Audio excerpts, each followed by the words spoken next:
we do have a bank account, and what we do, as I said, PayPal, there's 3 treasurers that are involved with that bank account, 2 active and 1 sleeper. So if anything happens, it's covered. In the States, I don't know if we can, there are groups setting up PayPal. You don't need a bank account anymore, guys. I didn't know that until the last 3 months. You can get a PayPal credit card, no bank account, and it's assigned to something. So that's a way to go. And when people were talking about creating guidelines, having done this for 8 years, the guidelines that we started this all with is the group booklet. And you adapt the group booklet to the particular thing that you're working with, the platform. You don't need new guidelines. I mean, you're going to create your formats for your meeting, what you want to do. When Shane went to 200 people and then to 400 people, I saw some things that I don't want to see. I mean, in Australia, they really don't use video. In most of the UK meetings until now, they didn't use video. Not because we didn't want to, but because when we started this, a video meeting on Skype, because that's where we were, was 9 people. You don't want to limit it to that. Audio only was 25. So that's what we did. And as we progressed, we didn't change it. I really don't need to see who you are. I want to hear your message. And Shane, I sent Shane some formats from some people that do video meetings, and I can hear that he adapted some of it in his home group. Because you got to be careful. And as new meetings have come up in Australia, the home groups, because I've been involved in that because everybody knows I've got technology skills. They're using video, and they're going to adapt certain things because you don't need to be dressed in your pajamas. I mean, what Shane said is what you really need to look at. I've been working in a home office for 15 years now, or close to it. And you know what? I get up in the morning and I get dressed like I'm going to work when I was working in an office. It's the same thing. When I go to a meeting, I'm dressed the way I would go to a meeting if I was going down the street. We live in a Facebook world, and we have to have people understand that this isn't Facebook. This isn't FaceTime, where you're talking to your best friend and it doesn't matter. This is a meeting of Narcotics Anonymous, and we have to be appropriate. And that's really important. So if you have any questions, my email's in there, and I'm busy doing a lot of things these days, and I sit at a desk 20 hours a day, and it's going to be interesting. I mean, Kelly said something. I don't think this world will ever be the same. I don't think it will be all online, but I think a lot of people have learned that online is a really neat way, and it's real. And my reality is I haven't cared. I've been fighting to get meetings registered at the World for 8 years. And a couple of years ago, I really said, it doesn't matter anymore. I am a Narcotics Anonymous meeting. I follow the steps and traditions. I fit all the forms that's in the group booklet. Who cares who recognizes me? I am what I am. The meetings are what they are.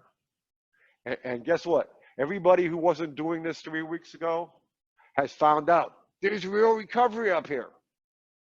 Enough said. Shane, back to you. Thanks, Jay. And we don't have any hands up, and I want to touch on something real brief because I was thinking about this last night for us to kind of take with us, is that, we're all asking for like these guidelines and best practices and all that. And I've been trying to think, because there's a correlation with the 12 steps in our personal recovery and the 12 traditions and the 12 concepts, because now all three of those are being called into a new application with what's changed. And when was another time in our history when something like this happened? And what I would offer would be when the basic text came out. All right. When the basic text came out, our fellowship grew exponentially. But there's something else that happened during that time too.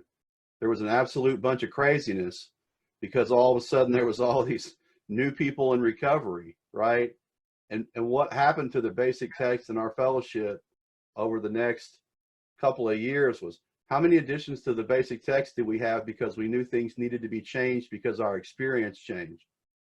You know, all that kind of stuff, you know, happened in a short period of years. And we're going to experience that same thing now, is that we're going to have to get experience, revise, get experience, revise, get experience, revise. And we're going to have to stay fluid in that we understand how to use these platforms now, and how can we use the different positives and negatives to best meet the needs, because that's what we're doing right now, is we're meeting a need. We're providing a service. Our home groups, you know, are providing a service, and that's why I'm on the side or the perspective of, I don't care who thinks I'm real or not, because I know who comes to the meeting, and I know what happens in our meeting, and I know what happens before the meeting and what happens after the meeting, and the relationships that we all have and what we build inside the existing service structure and outside of it as well. You know, my home group is 12 people that are all over the United States. We do home group service, area level service, regional level service, zonal level service, World Service Conference service. You know, we work on the Rural Service Toolbox with NA World Services. We do all of that, and we're not even on the NOS meeting list. We didn't even apply because we do a really good job of getting out our meeting ID number and being on virtual meeting lists and all that kind of stuff. So we're experiencing the same type of turbulence and growth and opportunities as when the fellowship grew rapidly from the basic text. And so if we take a look inward and we go find some of our older members who were around then, they can talk to us about what their fears were like then, how the traditions wars were kind of built, and different people's views on the traditions and how the service structure should function. You know, we have people with 30 and, you know, we have people with 40 years and all that, and 35 years and 36 years and 30 years in the late 80s. And they can say to us, look, these were the types of fears we had because of the growth and what we were experiencing in our home groups, and the threats we felt to our personal recovery about what was changing and we didn't like the change. They can share with us all that for us to look at our personal experience, and are we making some of the same mistakes that they did? Because they can share with us, you know what, this is what I regret looking back. I regret that I did this. I had to make amends for this. You know, I was not paying attention to others in my group conscience. You know, they can tell us all that if we go ask them. So that's what I would suggest, is let's find our older members and bring that experience to the growth and the situation, because they're the only ones who have it. If we don't, we're just making shit up if we're not asking them. That's literally what we're doing, is making shit up. So, you know, we've gone about an hour over, which is fine with me. I don't care. But all right, Claudia's got her hand up. Let's get to Claudia, and then we'll figure out what we're going to do next. Hi, I'm Claudia. I'm an addict. I personally, I think the virtual NA is great, how the groups are coming together, how regions come together on different levels, and the NA outreach. One of my concern is the newcomers, which don't have a phone and don't have an iPad or a computer. we still have some. There's another fellowship which offered us a room in some of the Chicagoland area, and we're still meeting up to 10 people in that facility. And I'm concerned about those members going out, but I understand they want to reach out to the newcomer. Any ideas how we can deal with that? So what I would suggest is to have individual members avoid going out and doing their own form of PR and H&I work, to back up the existing committees that you have in your areas and regions. Contact your local PR chairs and say, what are we working on? What do we need? Because that's exactly what they're talking about right now. Every PR person that I know across this country and around the world is saying the exact same thing. How do we get this out to the people that don't know we're on virtual, that don't have a cell phone, that are just getting out of jail or a facility? That's what they're working on right now. So I would really hope that everyone just backs up the existing committees, because they're doing the best they can. And PR has typically been a skeleton crew, not a lot of people. Right now, they need a lot of help because they're asked to do a tremendous amount of work. All that existing work, it just disappeared for a short time, but we need to back them up to restart that services. So please contact your area, regional PR chairs and ask them, what can I do to help you? Because that's exactly what they're talking about right now. I guarantee it. That's the same conversation everyone's having. Today's webinar was just to share some best practices about that exact thing. If you want H&I back in these facilities, PR is making contact with them. They're making their flyers. They're finding ways to pass them out safely, either laminated, email, something. But they're having those same conversations. So like, we got to back them up, man. They need our help. Yeah, and I want Greg to say something on this too, because I know that he's, like Greg's always been a great devil's advocate for me of being able to see the truth and explain it to me. And so what I would offer to you in this situation is, we can't send someone to a space that doesn't exist. So, if there's not a face-to-face meeting, then we can't send someone there, and it doesn't do us any good to try if we can't create that space and provide that service. So if our only options are communication virtually, then I would suggest that we figure out ways to train them how to do it virtually and give them the necessary access, like buying $10 or $15 track phones off eBay and refurbished track phones, and going to McDonald's and sitting out in the McDonald's parking lot and letting them log into a meeting. If you're on Facebook and you're at your aunt's house and that's how you found us, send us a message and we'll figure out if we can get you a device and you can use the free internet that's going on right now. Like, I realize that's a long shot, but what other choice do we have? I mean, we don't have a real thing to offer them except that, so it's fucking terrible, and it's sad, and it makes me fucking want to cry when I think about the people that we can't meet the need. But we can't meet the need. It's not real. Go ahead, Greg. Like, let's say they have access to a landline, we can at least get them in on audio on these conferences. Before there was an internet, we had random people out in rural places in the United States who, were sending snail mail to each other. There's always a way for us to get together. Now, I think the challenge that Claudia brought up wasn't so much, there's a guy and he doesn't have a cell phone, but he probably could get a landline one way or another, borrow somebody else's, whatever it took. But how does he even know where to call into? Okay. And, you think about those PR committees,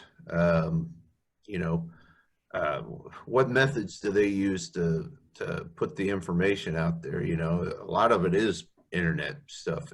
It's email and that type of thing. The PR committee may not be able to do it. You can go to those guys, you can offer them your help, and Other than that, there is a time where if the committee can't do the work, as long as you're not stepping in and saying you're talking from NAs or you represent NA, human to human contact still works. You personally contact somebody and say, hey, if somebody needs something during this brief time period, have them give me a call and I can give them the information about where they can, where they can dial in via a landline to one of these meetings. Somebody else just put in there that they, left at the rehab, numbers and information that they could dial. The rehab could hand that out on a piece of paper. Just because we have these structures and we have these people who are working on these things, and if that's not working, then you move to a method that does. So I'm not saying avoid your PR committees or anything like that. What I'm saying is, if they can't do the job, aren't doing the job, won't do the job, there's nothing wrong with giving out information, as long as you're giving out valid, good information. So that's it.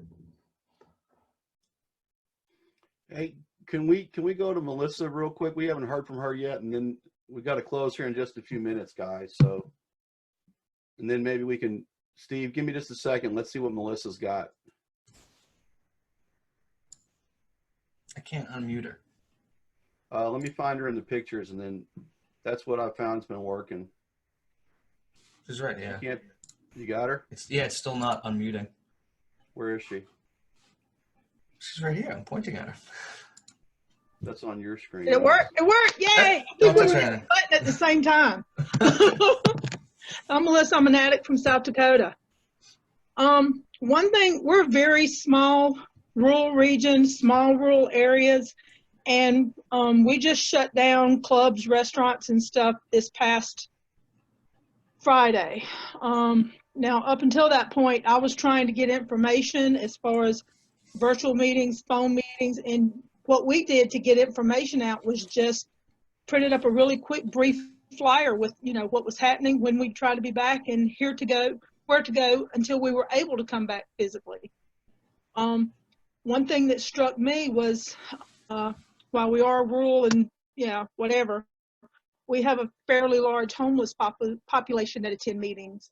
So I've been scrambling to get literature to just get to them. Someone was talking earlier about talking to our predecessors and going back to what, it's gonna make me cry, going back to what worked back in the day before we had so many meetings. And what I've been telling people when I drop the books off is, if you can't get to a meeting, just read the literature. Try not to use and just read the literature. Having something in their hands, if we can't get them a phone off eBay or whatever, just trying to get the literature out there, because, I don't know, maybe it's a long shot, but, lots of members got clean before we ever had all these meetings, and definitely before we ever had technology, was just on the basic literature.